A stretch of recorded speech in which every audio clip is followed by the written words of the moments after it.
ہماری آج کی گفتگو کا موضوع ہے تربیت اولاد۔ انسان کو ملنے والی بے شمار ان گنت نعمتوں میں سے ایک نعمت اولاد کی نعمت ہے۔ یہ اللہ سبحانہ تعالیٰ کا بہت بڑا فضل اور رحمت ہے کہ اس نے نسل انسانی کو بڑھانے کا یہ طریقہ بنایا جس سے ہم چھوٹے چھوٹے بچوں کو پیدا کرنے کے بعد پالنا شروع کرتے ہیں اور پھر انہیں زندگی کے ہر موڑ پر خوشحال دیکھنا چاہتے ہیں اور ان کو کامیاب دیکھ کر ہماری آنکھیں ٹھنڈی ہوتی رہتی ہیں۔ قرآن مجید میں اولاد کے ملنے کو خوشخبری بھی قرار دیا گیا۔ حضرت زکریا علیہ السلام کو جب بہت عرصے تک اولاد نہیں ہوئی تھی تو جب انہیں اولاد کی خوشخبری ملی تو قرآن مجید میں آتا ہے سورۃ مریم میں، یا زکریا انا نبشرک بغلام اسمہ یحییٰ، اے زکریا ہم آپ کو ایسے لڑکے کی خوشخبری دیتے ہیں جس کا نام یحییٰ ہوگا، یعنی بچے کی پیدائش ایک خوشخبری ہے۔ اسی طرح ابراہیم علیہ السلام کو جب بچے کی پیدائش کی خبر ملی تھی تو اسے بھی خوشخبری کہا گیا تھا، اور اس میں فرمایا کہ بے شک ہم تمہیں ایک بڑے علم والے لڑکے کی خوشخبری دیتے ہیں، انا نبشرک بغلام علیم۔ تو اس سے پتہ چلتا ہے کہ اولاد کی پیدائش، اولاد کا صحت مند سلامت دنیا میں آنا ایک خوشخبری اور خوشی کی بات ہے۔ نبی صلی اللہ علیہ وسلم نے انہیں دنیا کے پھول قرار دیا ہے۔ حضرت حسن اور حسین کو آپ فرمایا کرتے تھے، یہ دونوں یعنی حسن اور حسین رضی اللہ عنہما دنیا میں میرے دو پھول ہیں، یعنی جس طرح پھول کو دیکھ کر انسان کو ہمیشہ خوشی ہوتی،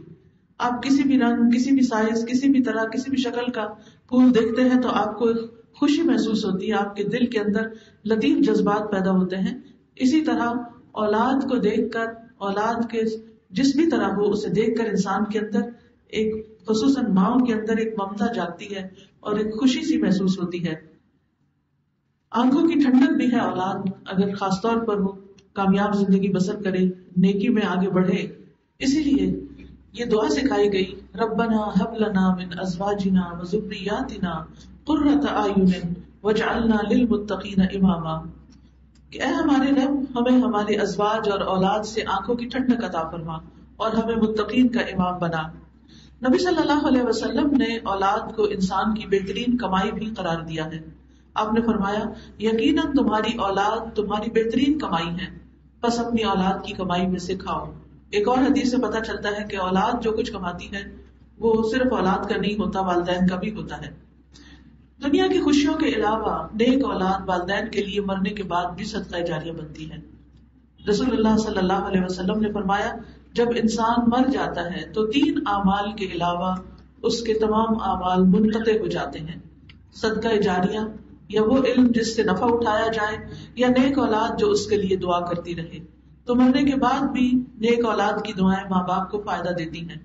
لیکن یہ یاد رکھیے کہ خوشی اور صدقہ جاریہ اور فائدوں کا اور کمائی کا ذریعہ ہونے کے ساتھ ساتھ اولاد ہماری ایک بہت بڑی ذمہ داری بھی ہے، اور ہم پر اس کی تربیت کی ذمہ داری سب سے بڑھ کر ہے۔ انہیں کھلانا پلانا بھی ایک ذمہ داری ہے،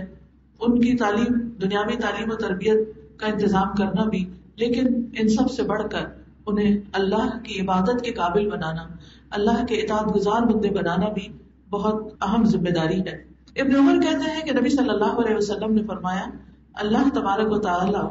جس شخص کو رعیت کا خواہ کم ہو یا زیادہ ذمہ دار بناتا ہے،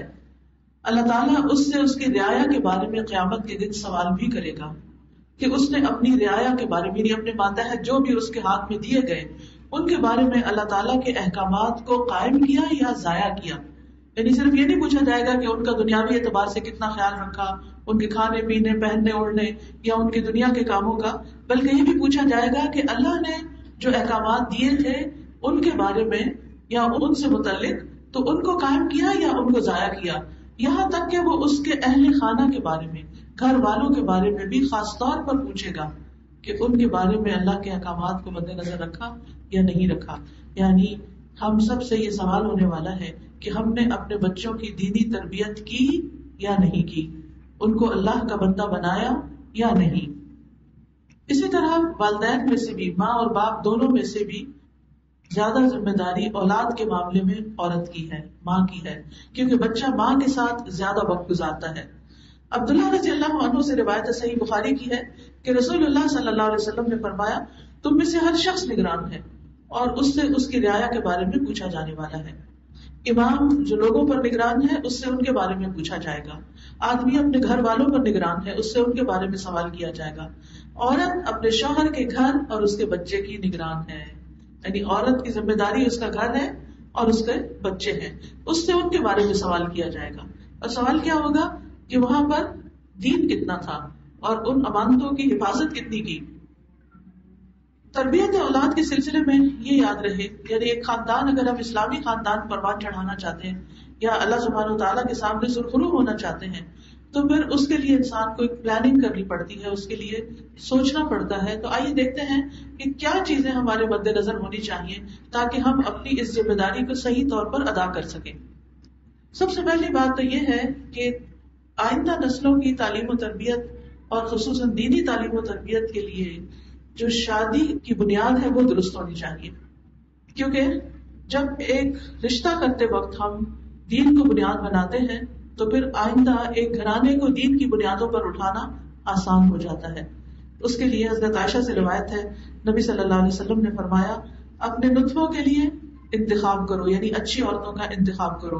دین میں ہم پلہ عورتوں سے نکاح کرو اور ہم پلہ مردوں کو نکاح دو, یعنی بچے جس قسم کے ہوں اسی قسم کے لیے ان کے رشتوں کا انتخاب کیا جائے. رسول اللہ صلی اللہ علیہ وسلم نے فرمایا الدنیا متاع وخیر متاع الدنیا المرأة الصالحہ, کہ دنیا ایک متاع ہے, فائدہ اٹھانے کی چیز ہے, یعنی دنیا کی مختلف چیزوں سے مختلف طرح کے انسان فائدے اٹھاتا ہے, لیکن سب سے بہترین فائدہ جس سے انسان کو پہنچ سکتا ہے وہ ایک نیک عورت ہے, یعنی اس سے خیر ہی خیر آتی ہے. یہ صرف عورت کے معاملے میں ہی نہیں بلکہ مرد کے معاملے میں بھی, بیٹی کا رشتہ ہو تو بھی اچھے لڑکے کا انتخاب کرنا چاہیے, اچھے باپ کا انتخاب کرنا چاہیے. اسی لیے حضرت ابو ہریرہ کہتے ہیں کہ رسول اللہ صلی اللہ علیہ وسلم نے فرمایا کہ جب ایسا شخص تمہارے پاس نکاح کا پیغام بھیجے جس کے دین اور اخلاق سے تم مطمئن ہو تو اس سے نکاح کر دو, یعنی اپنی بہن بیٹی وغیرہ کا. اگر ایسا نہیں کرو گے تو زمین میں فتنہ اور زبردست فساد پیدا ہوگا. تو اس سے یہ پتہ چلتا ہے کہ اگر انسان چاہتا ہے کہ وہ اسلامی گھرانے کو وجود میں لائے تو اس کی تیاری شادی سے ہوگی. یعنی اگر ایک لڑکی یہ چاہتی ہے کہ وہ آئندہ اس کے جو بچے پیدا ہوں نیک ہوں صالح ہوں تو اس کے لیے نیک لڑکے کا انتخاب کرنا ہوگا, اور وائس ورسا لڑکا اگر یہ چاہتا ہے کہ اس کا گھرانہ ایک اسلامی گھرانہ ہو تو اس کو بنانے کے لیے اس کو ایک نیک بیوی چاہیے. پھر آپ دیکھیے کہ جب شادی ہو جاتی ہے تو شادی کے آغاز سے ہی ہمارے دین میں آپس میں ایک دوسرے کے ساتھ حسن سلوک, مردوں کی کچھ ذمہ داریاں بتائی گئی, کچھ یعنی شوہر کی کچھ بیوی کی ذمہ داریاں بتائی گئی, اور دونوں کو ایک دوسرے کے ساتھ حسن سلوک کی تلقین کی گئی تاکہ ایک اچھے گھرانے میں اچھی نسل پروان چڑھ سکے. اولاد کی تربیت کے لیے جو سب سے اہم اور بنیادی بات ہے وہ ہے ماں باپ کا خود نیک ہونا. جب تک ہم خود عمل نہیں کریں گے, اللہ تعالیٰ کی عبادت نہیں کریں گے, اللہ تعالیٰ کی اطاعت اور فرمانبرداری کے ساتھ زندگی بسر نہیں کریں گے, اس وقت تک یہ خیال اور یہ خواب محال ہے کہ پھر ہمارے بچے بہت اچھے ہو جائیں گے. ہاں, ہدایت اللہ کے ہاتھ میں, وہ جس کو چاہے عطا کر سکتا ہے, وہ کہیں پر بھی کسی کو بھی جیسا چاہے بنا کے کھڑا کر سکتا ہے. لیکن عمومی قاعدے کی بات یہ ہے کہ اگر ہم چاہتے ہیں کہ ہمارے بچے نیک ہوں تو پھر ہمیں ان سے پہلے اپنی نیکی اور تقوی کی فکر ہونی چاہیے. حضرت عائشہ کہتی ہیں کہ جب سے میں نے ہوش سنبھالا میں نے یہی دیکھا کہ میرے والدین دین اسلام قبول کر چکے ہیں, وَهُمَا يَدِينَانِ الدِّينَ, کہ وہ دین پر قائم ہیں. یعنی بچوں کو دینی ماحول چاہیے ہوتا ہے اور ماں باپ کو اپنے عمل سے اپنے گھر میں یہ ماحول پیدا کرنا ہے. پھر اسی طرح یہ ہے کہ فرائض کی ادائیگی, جیسے گھروں کے اندر فرائض کی ادائیگی کے علاوہ نوافل کی ادائیگی ہر معاملے میں, صرف نماز کے معاملے میں نہیں بلکہ صدقہ خیرات کے معاملے میں اور بھی, یعنی احسان کا رویہ جو ہے اس پر گھر کی بنیاد رکھی جانی چاہیے. اس سلسلے میں کچھ اسکالرز کا کہنا یہ ہے کہ انہوں نے اپنی اولاد کی تربیت کے لیے خود اپنی عبادتوں میں اضافہ کیا. ایک اسکالر کا کہنا ہے کہ جب بھی میں کسی سلجھے ہوئے خوشحال نوجوان کو دیکھتا ہوں تو یقین ہو جاتا ہے کہ ضرور اس کا باپ صالح اور نیک آدمی ہوگا, کیونکہ قرآن مجید میں آتا ہے وَقَانَ أَبُوهُمَا صَالِحًا, ان کا باپ نیک ہے, ان کا باپ نیک تھا. وہ جو سورۃ الکہف میں آتا ہے واقعہ کہ خضر اور موسیٰ علیہ السلام ایک بستی میں داخل ہوئے, وہاں انہوں نے کھانا مانگا تو انہوں نے انکار کر دیا بستی والوں نے کھانا دینے سے. تو اب یہ ہوا کہ انہوں نے دیکھا کہ ایک دیوار گرنے والی ہے، تو خضر علیہ السلام نے اس دیوار کو تعمیر کر دیا. تو موسیٰ علیہ السلام نے کہا کہ اس بستی والوں نے تو آپ کو کھانا نہیں دیا تھا، تو آپ نے ان کی دیوار کیوں بنا دی؟ تو کہنے لگے کہ اس دیوار کے نیچے 2 یتیم بچوں کا خزانہ دفن تھا، اگر دیوار گر جاتی تو وہ خزانہ چرا لیا جاتا. اب اراد ربک ان یبلغا، تمہارے رب نے چاہا کہ یہ بالغ ہو جائیں، بڑے ہو جائیں، اور پھر یہ اپنا خزانہ اس وقت نکالیں. وکان ابوہما صالحا، ان دونوں کا باپ نیک آدمی تھا. تو باپ فوت ہو چکا ہے، یتیم بچے ہیں، چھوٹے ہیں، خود اپنی حفاظت نہیں کر سکتے. اللہ نے ایسا سبب پیدا کر دیا کہ جس سے ان کے مال کی حفاظت ہو سکے. تو اس آیت کے پیش نظر سب والدین جو یہ چاہتے ہیں کہ ان کی اولاد نیک ہو، وہ خود نیکی میں کثرت کریں.